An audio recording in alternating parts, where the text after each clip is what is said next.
Welcome back for the third edition of the Beyond Podcast, After the Whistle, Under the Lights crossover. We've been having a lot of fun. I really don't want the football season to end just because I've been having so much fun doing this. Yeah, I do because it's getting cold out there. It is definitely getting cold. But guys, thank you for joining us again, man. Hey, glad to be here. Got some good matchups for the semifinals in some of these divisions. And even quarterfinals, there were some great games. There were some great performances. They definitely were. We were not at one of them, me and Anthony, but great atmosphere and build up. I know some people have been watching this mostly because people have been coming up to me going, man, the After the Whistle guy hates Shaw Sheen, huh? I done picked them every game on the New England Football Journal show. I done picked them every game. The one game I didn't pick them. It just goes to show you, like it's like when teams get that good, if there's one game when you're like, maybe this is the game, it's like hater. Right. Yeah. That's actually hilarious. Oh man. So Mukala, which game were you at last Friday? I was at St. John's Prep for that. Man, that was quite the performance I saw from two young men, Osiris Lopez and Maxwell Parent. Both just, man, it was a show out there, man. Leominster definitely gave St. John's Prep all they could handle, even without Chris Vargas. I knew they were going to go to that running game with Vargas being out there, but they had a senior quarterback in there who's been with the program for a while. He made some passes when they needed him to. He threw one interception, but it was one of those kind of like basically a punt. Yeah. But besides that, he played well. But it was just Maxwell Parent. I mean, his first carry, he goes 53 yards, and then the next one he gets a touchdown. And it was just that run game, that offensive line took over that game. But Osiris Lopez, he did everything he could to keep them in the game. I mean, there were times St. John's Prep played actually really good defense. The defensive backs had the guys covered. And it was just Lopez he'd hit the corner and he'd find a lane, and he's just, as Coach St. Pierre said, it looked like the Michael Vick experience out there. So it was a really good game that day. What's Vargas' status? I think he's day-to-day right now. Okay. They said it's not as serious as they thought. He was on crutches when I saw him, but I talked to him a little bit after the game. He said he'll be fine. No surgery needed, which is good. Great, so good. I think he probably will not. He most likely will not play this week, but I think it's one of those things of taking it week by week. Well, Anthony and me were both at the Shaw Sheen St. Mary's one, and so much hype around that because they had played such an amazing game the first time around. And honestly, looking at the brackets, I felt like St. Mary's was the team that on Shaw Sheen's side of the bracket I felt the most nervous about. Yeah. And that game was over. I won't say over, but 7 plays. The tone was kind of set. Opening kickoff, Shaw Sheen hit the kid, the returner, and they have unleashed some hits on kickoffs. And then 3 offensive plays in, interception. Almost taken to the house. Yeah, they got a ton of pressure from Nate Mallandane, who was one of the people I mentioned. Yeah. And then Eric Banda, Jake's twin brother, who is the heart and soul of that team, but doesn't get the publicity. But he got, in watching the film again, he definitely got a couple fingers on the pass because you see the spiral loosens. Dylan Pratt broke it up. Ball goes up in the air, and Jake Banda catches it, intercepts it, returns it, and trucks St. Mary's quarterback during the return, and that was kind of they go Wildcat after that, right to Jake Banda. He takes it in, and that kind of let him know this is gonna be a long night. And then 2 more series. They had a stop where Quinn Carbone, who played a fantastic game for Shaw Sheen on both sides of the ball, he they had to punt actually. They had to stop. They got the ball back, had to punt. And St. Mary's blocked the punt, and they took it back, but it got called back because of a block in the back. Mm-hmm. But they still started off, inside the 20. Inside the 20. Yeah.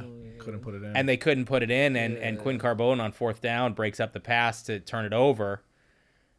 Shaw Sheen wasn't able to get anything going, and then St. Mary's gets the ball back again, another punt, and then fumble. Quinn Carbone recovers it. Yeah. Shawsheen scores, and once they get up by 2 touchdowns, it's like Yeah. if Shawsheen Tech gets up by 2 touchdowns on you, the game's kind of effectively over because their defense is giving up like 6.3 points a game or something like that. So, and that was it. I agree with you. I mean, the two most impressive things about that game was Shawsheen ran the ball for 230 yards. Yeah. 210 of that by Jake Banda. But the idea of running for 230 yards as a team against a very physical St. Mary's front, who I thought was big and tough and at times stuff plays, and you were like, okay. But obviously Shawsheen being able to do that. And then, like you mentioned, the defensive side of the football. I mean, I think they let up a total of 80 yards the entire game and playing zero coverage, man-to-man. They got hit on a few big plays that really just didn't hurt them, but that is a defense that they're physical, they're tough. And like I said last week, just a different team at home. With that defense as physical and as good as their front seven are, like the linebackers are incredible, but the front four is fantastic too. I mean, Rick Raymond has been playing the best football of his career in the playoffs. He's been fantastic as he's one of the 2 tackles, but they go 4 up front, but he's kind of a nose, even though they're going 4. He's been great. Malinane's been great. Eric Band has been great. Like, just that whole line's been fantastic. And when you're able to just play man, and you can pack the box, and it makes it extremely hard to get anything going running wise. And their DBs have been great. Ralph Raymond's been taking people's heads off in games, so it's like, I mean, they're playing as good defensively as you can play, and they went up 28-0 in the game. Yeah, when I checked in on the live stream, I saw it was 7-0. They were just about to go in and score. They were in the red zone. So at that point, I'm like, it's gonna be a long night, because a team like that, you can't let them get up 2 scores on you. Yeah, especially starting out, you can't start slow on the road. Yeah, I mean, whatever they did, whatever was working for St. Mary's the first game against the coaches, we watched that game and made the adjustments. Yeah. And you talked about health. You guys talked about health. Yeah, I mean, too. James Tilsley was healthy this time around. He's their best defensive player, and that's saying something because of how many good defensive players they have. Yeah, and it's just different guys were making plays. I mean, that was the best defensive game I thought that I've seen them play all year. Yeah, it was definitely the best I've seen from them. So I agree. I mean, we might as well stay on this division, right? Because their opponent, North Reading, beat previously undefeated Medfield. In one of those 4 or 5 matchups. They won by 1, right? Yeah. I think it was 20-7 at halftime in favor of Medfield. Wow. And North Reading came back and won. So it shows you the gritty team they got there. But that's a matchup. I mean, 2 towns that are pretty close near each other. I mean, it's not a far distance. The game's at Danvers, I believe. Okay. But, I'm a believer in Shawsheen. I've been covering these guys now for the last few years. Defensively, the way that they played against St. Mary's, who I was interested to see that physical line of scrimmage type matchup. And I think it's going to be similar to North Reading, that physicality up front. I wanted to see how they match up defensively. I was impressed. North Reading, I know, has had a great season. I know a coach on staff there.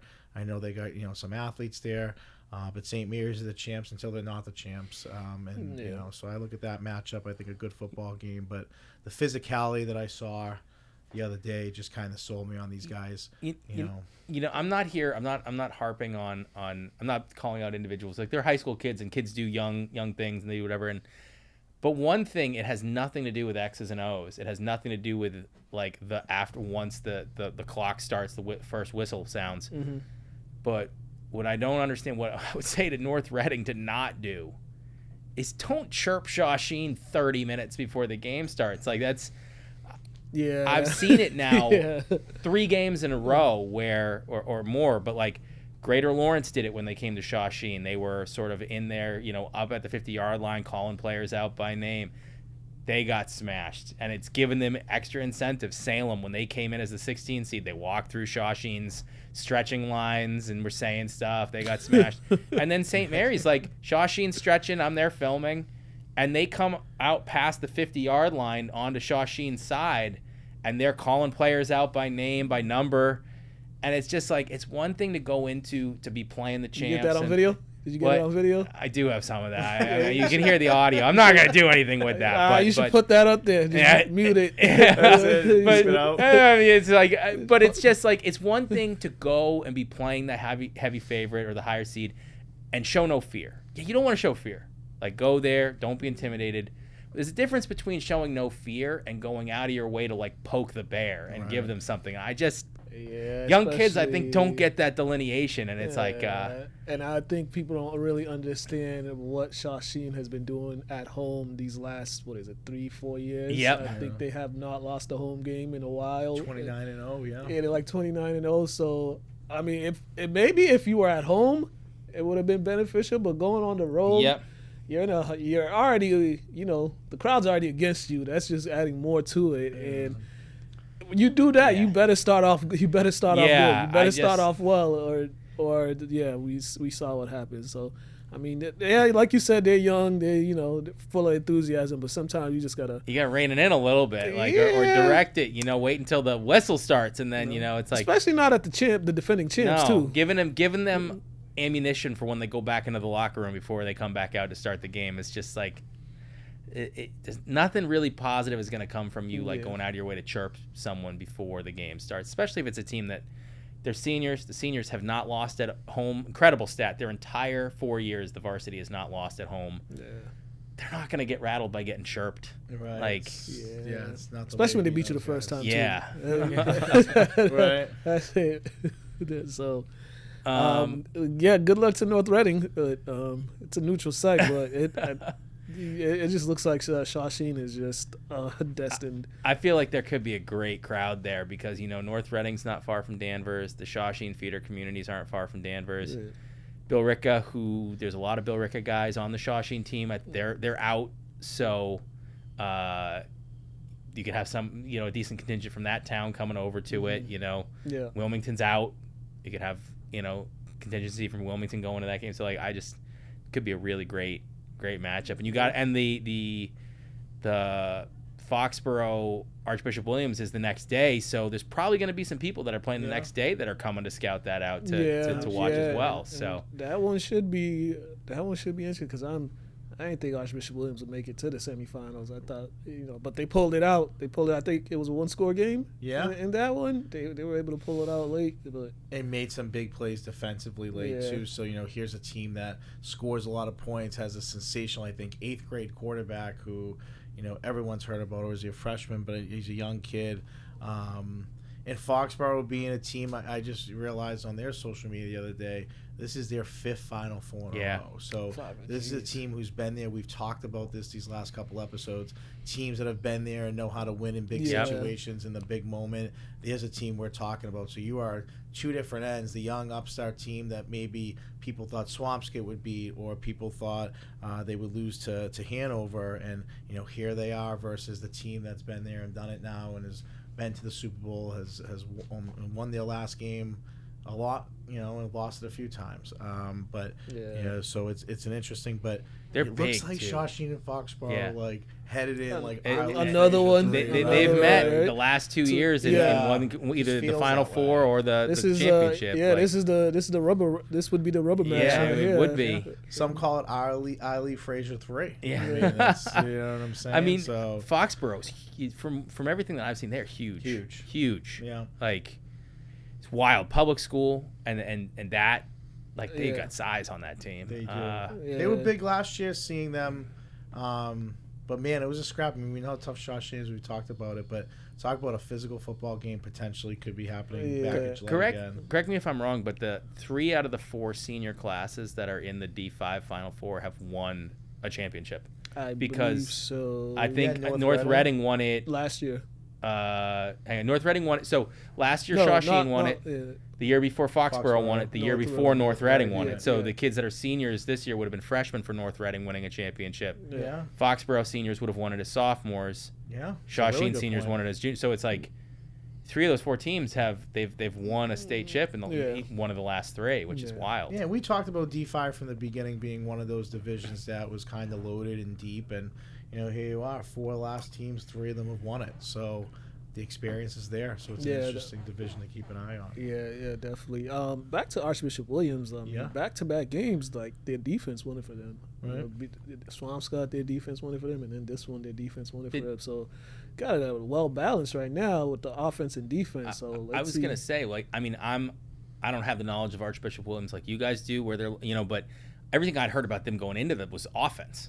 And so during the regular season, I'd heard about their offense. But, Yeah. but And like people question their schedule too, Yeah. which is you don't do that. I mean, I've learned enough. I mean, you hear the Patriots getting their schedule called out on all the time, but fine. And you win games you're supposed to win, and you win them, right? And then you come in the Yeah. big moment, you beat these teams. So, people can say what they want, but when your team's undefeated, they're going against one of the better teams in D5, and you're there as a young Right. squad, right? It's great. Yeah. It's a great. I thing don't for question them. teams' schedules, yeah, especially if they're winning. I question it when they're losing. Yeah.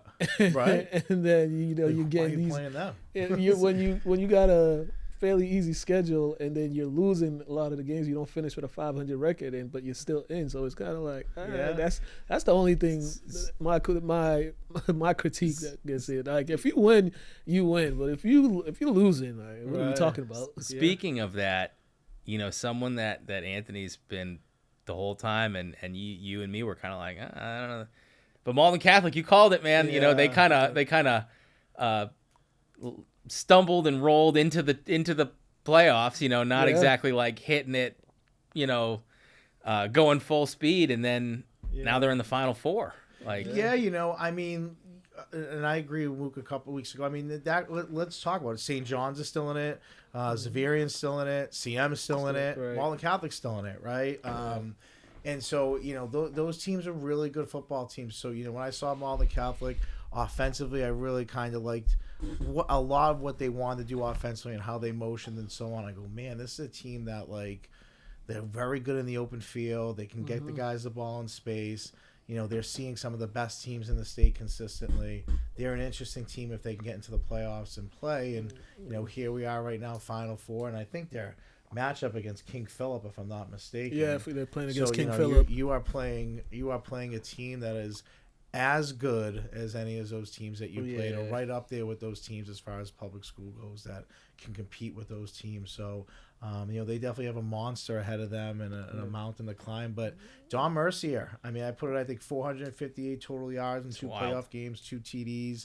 I think ran for 152 just last week. So, someone who I think is, figuring his game out and getting better. And, watch out for the Lancers. Was he at St. John's Prep last year? He was. He He transferred in, Yeah. and I got to chat with him, had him on the podcast, and like I said, just made good decisions with the football. You check his stat line week after week. There's not many interceptions. There's not many turnovers. And I think in high school, especially if you're a team that's going to throw the ball and, kind of be true spread, your quarterback's going to make good decisions and not turn the football over. So they got something there. They really do. And they got that big receiver.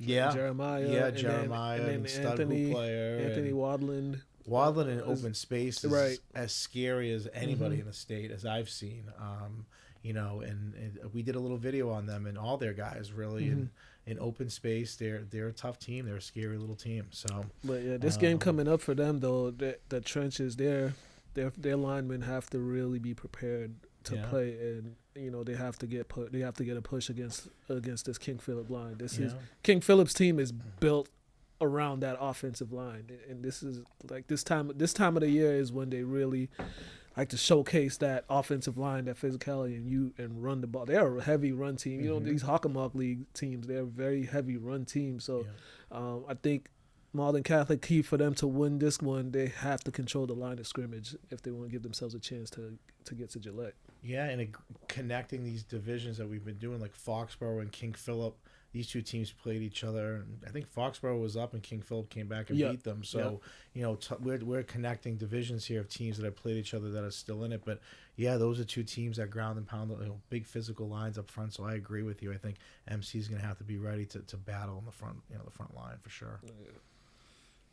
what do you? So your other team that you saw, because you went to Saturday games too. I didn't. What did we do on Saturday? I think we watched a lot of Charlie Brown Thanksgiving with my 2 kids, but just checking the scores. But you're one of your other teams you've been rocking with In the Shoba. Yeah, so in the Shoba, they play Kip Academy, a rematch. In the Shoba kind of had their number the first game. If you know Coach Rabbit at Kip Academy, one of the better coaches, in my opinion, in the state as far as the programs he's built there from scratch and what he's done consistently with it. So you knew that he was going to be prepared. It was a 20-6 game. It was a 1-score game for a long time.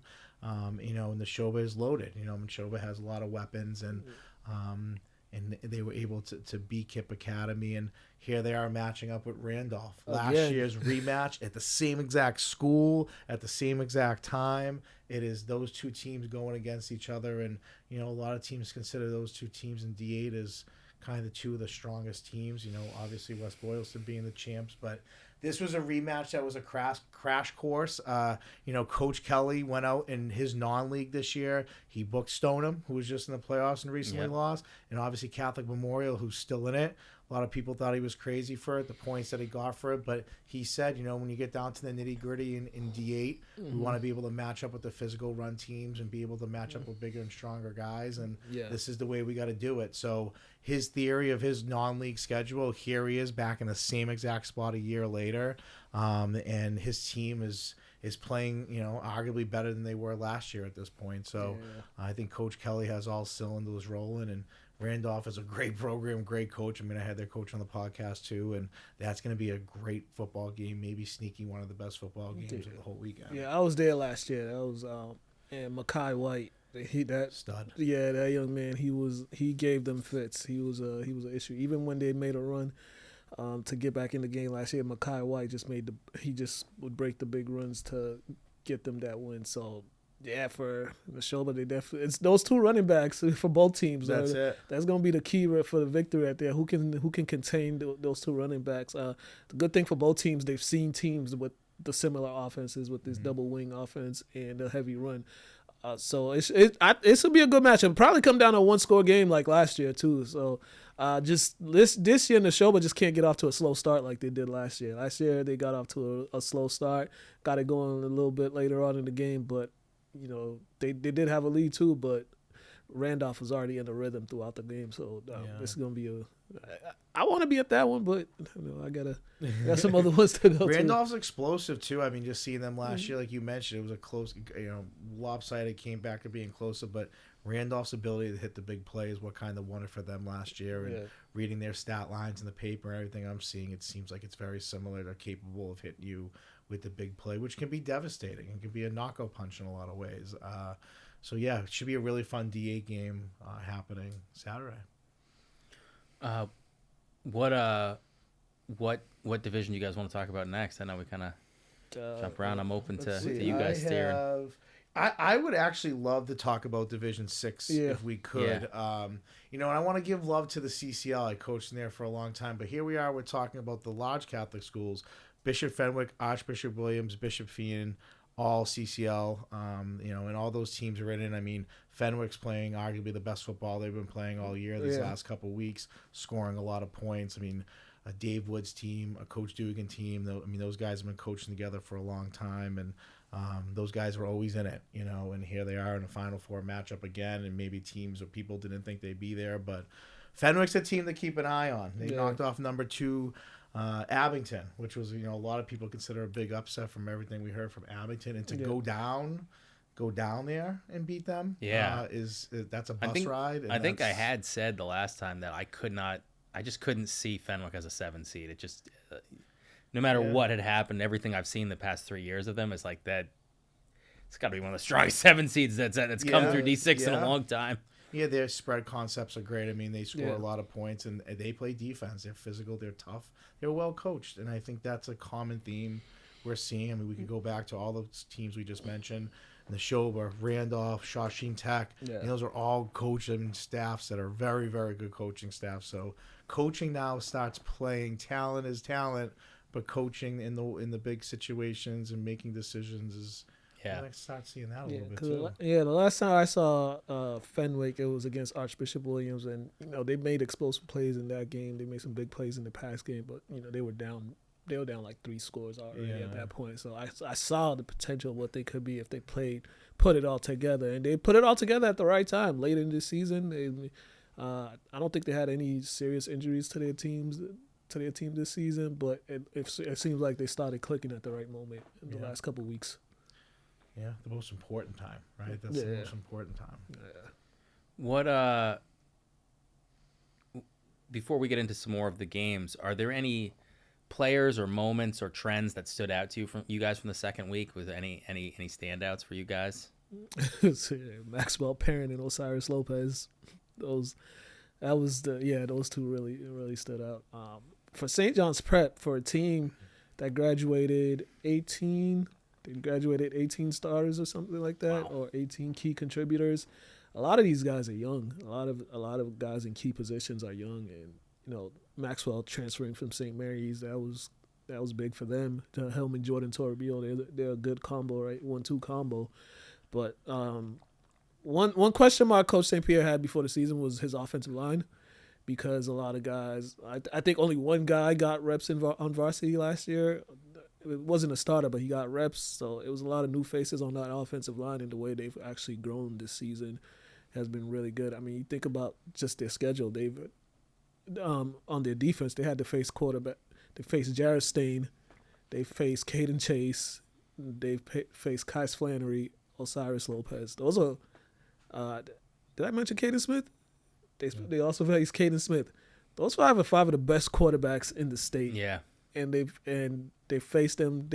Those guys made plays, but they've came up big against those guys. That defense came up with plays when they needed to against all five of those quarterbacks. So, I mean, and they're gonna face Caden Smith again this week. So, and I just think that team is. I mean, you can't count Coach St. Pierre out in big games. He just puts together such great game plan. And another senior class, just like Shaw Sheen's. This is a senior class that's never lost at home. That's I think 28-0. I'm not sure how many consecutive Final Fours they've been, but I know they've been to at least the last 6 or 7 semifinals with us. But it might be more, but I'm not really sure how many they've been in the last 10 years. But they've been to quite a few in these last several years. I think the biggest standout for me, and I kind of alluded to this just a few minutes ago, was coaching. I think you're starting to see some of the consistent names that you're seeing, year in and year out that could put competitive teams out there.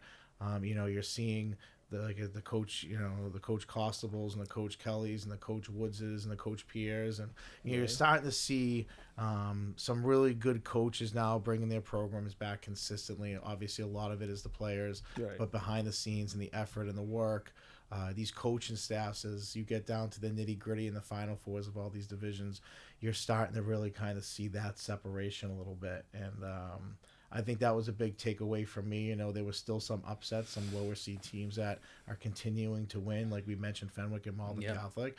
So coaching has a lot to do with that at this point. You're preparing one game at a time, 1 week at a time, and who's putting together a better game plan against some team you've never seen, who's not in your conference, or you would never play in a non-league game for whatever reasons. And now you're starting to see these teams, and it's a one-on-one game matchup. So coaching is starting to show a little bit, and it's fun to see some of those similar names consistently.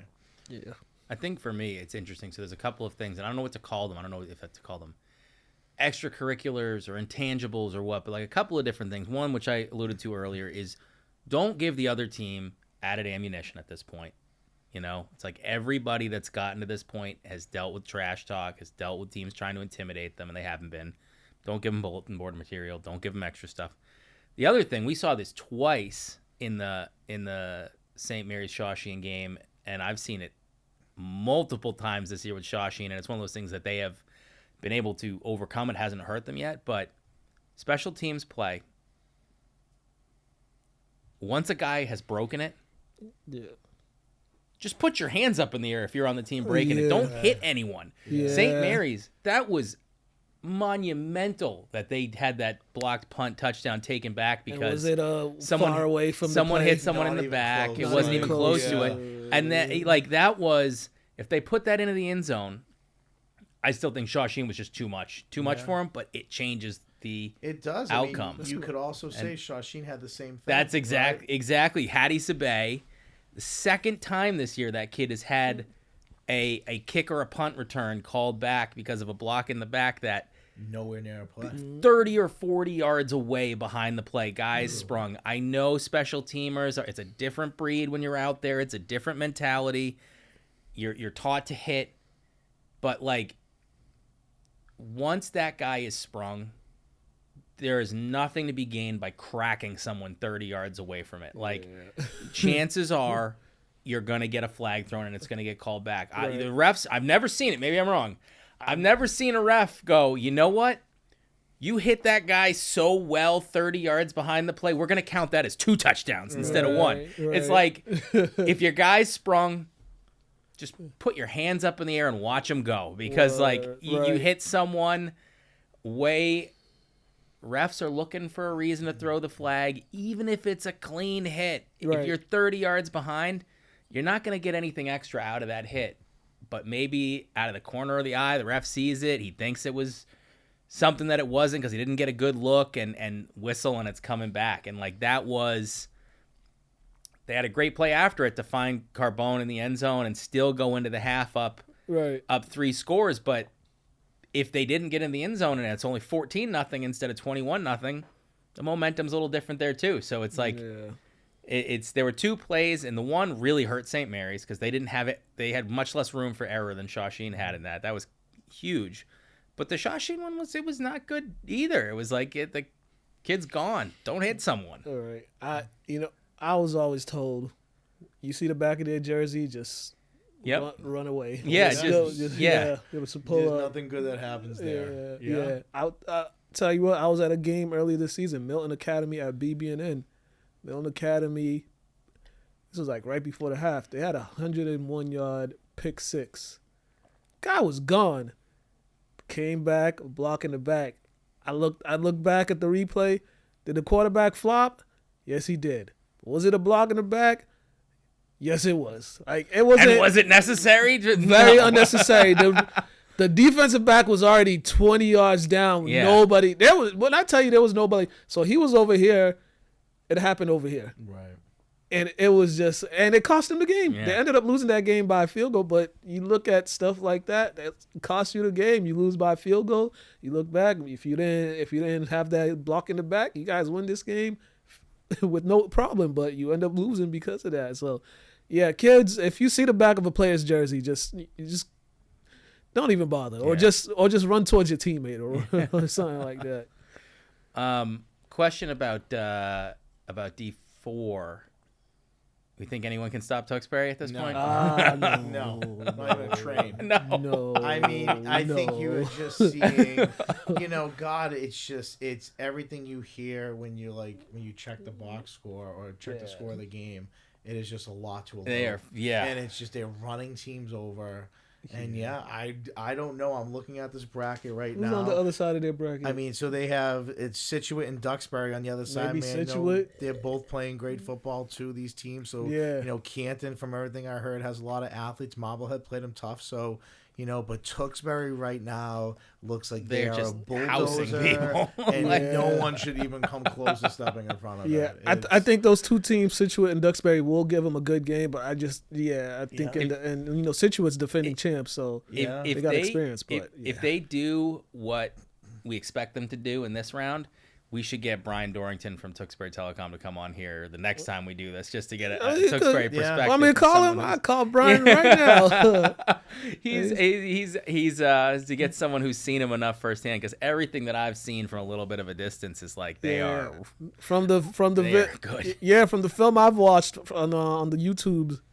They're just running people over. Yeah, I mean, Lowell's the only team that actually Lowell and Methuen gave them really good games, but still, this team is just one of those teams that's, if they lose, it might be because they did something wrong, or self-inflicted wounds or something. Yeah, I just feel like for their A game, like I said it last time, I don't understand how they are not the number 1 seed.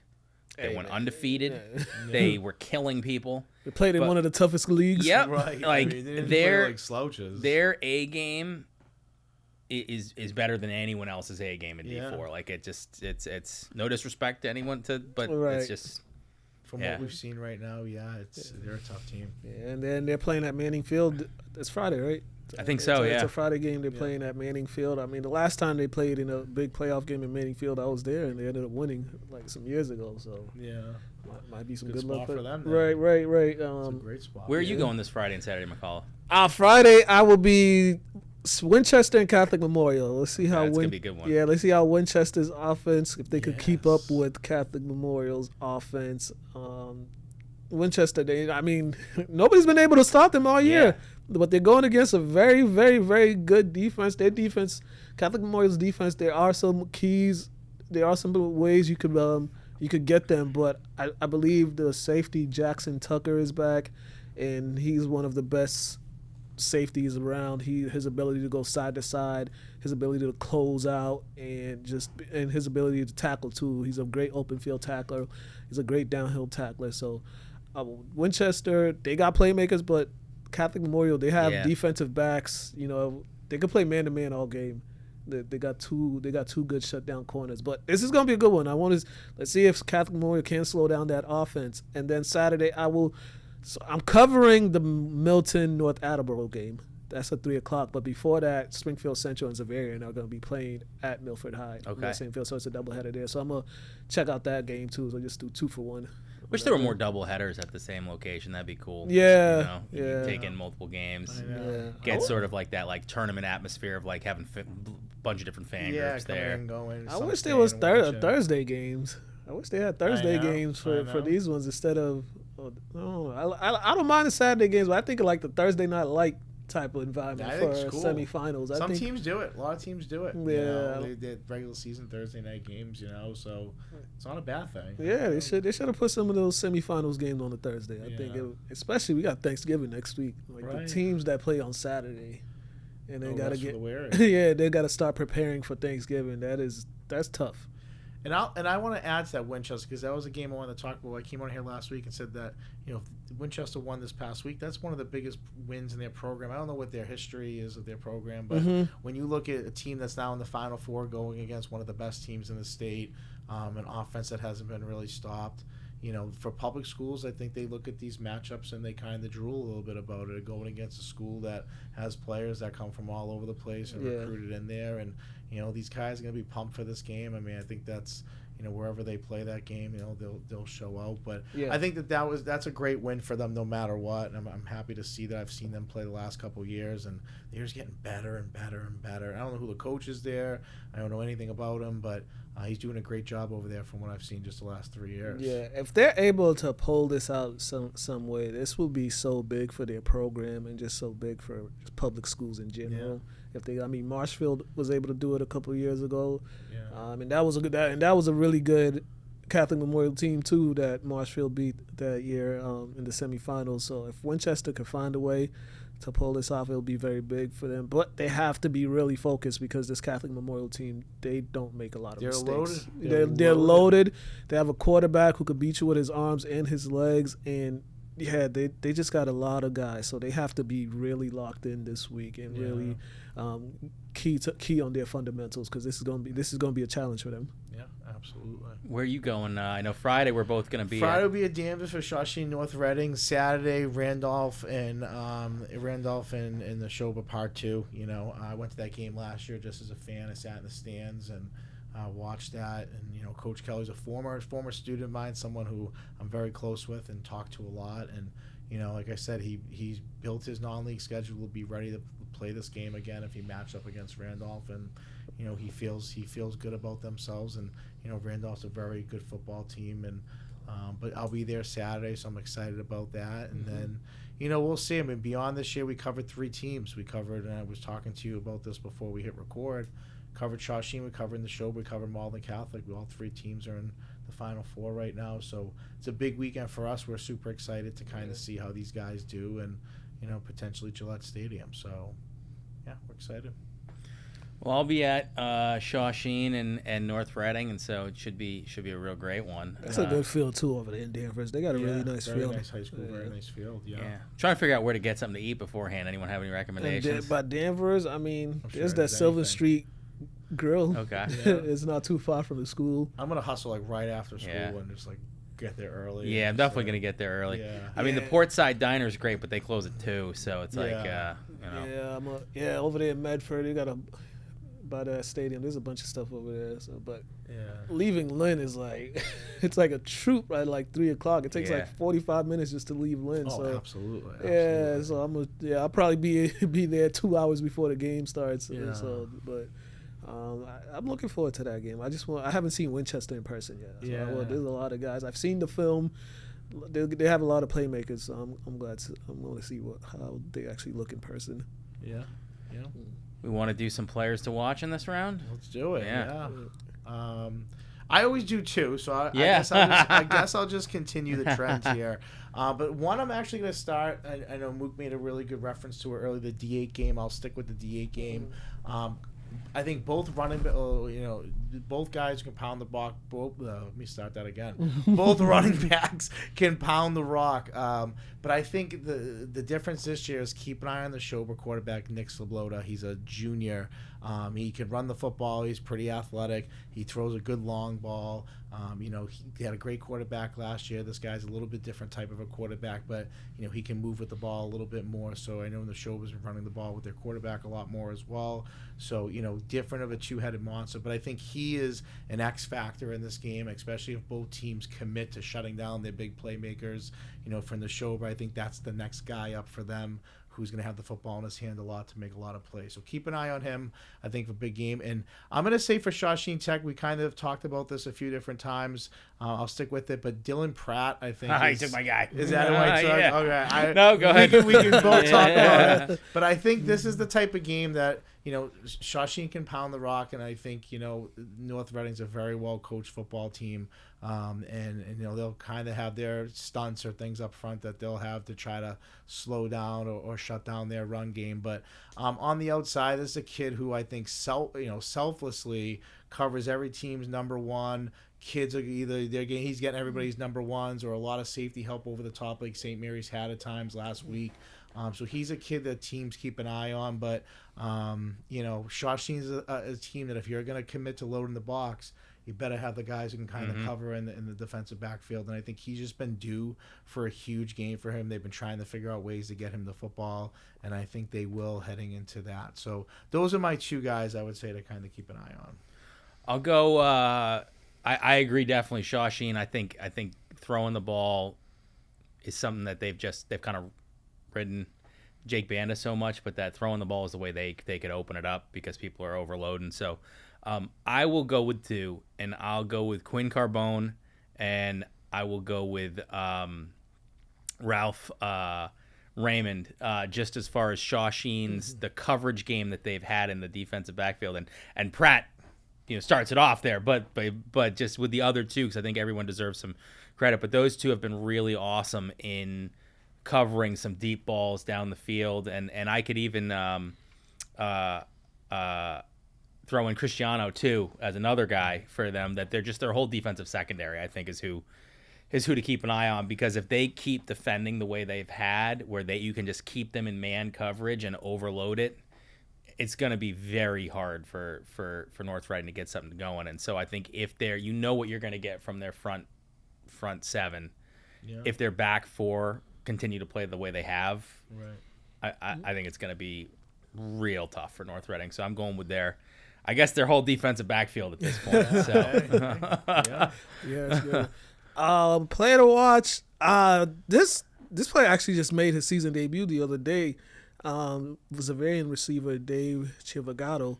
He's been out all season, and he came back last week, and he had a pretty good game.